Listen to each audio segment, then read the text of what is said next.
Which of these parking spaces should I buy? A netizen is asking for help.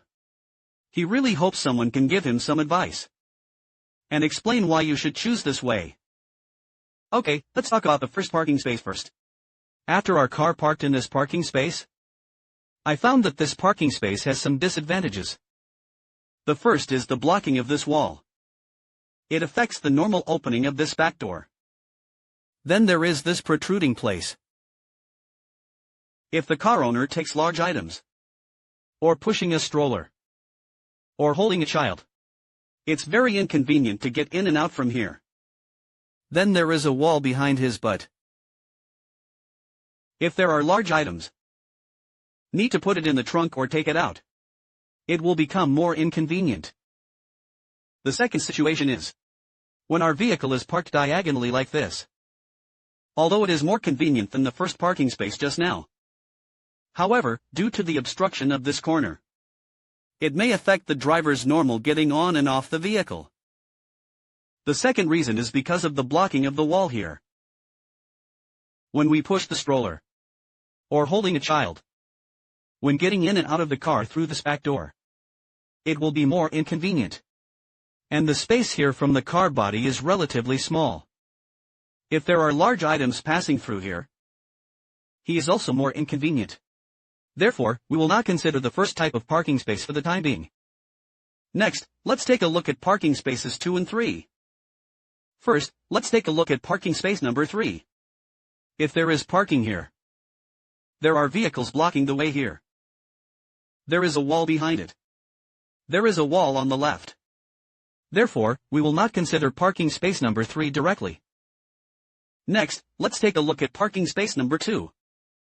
Because the space on the right side of parking space number 2 is very large.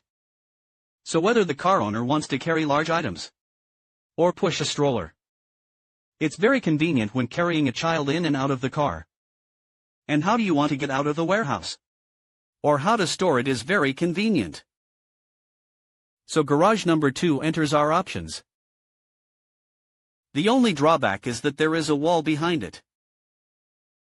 And there's a door here. Although the car owner said that it usually does not turn on. But no one can say what will happen in the future. Then the wall behind is pressed against the buttocks.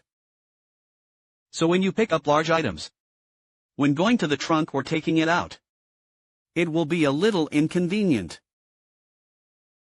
Finally, let's take a look at parking spaces 4 and 5. Let's take a look at parking space number 5 first. It is actually similar to parking space number 3. It's just that there is no wall behind him. Then there is a slightly larger space here.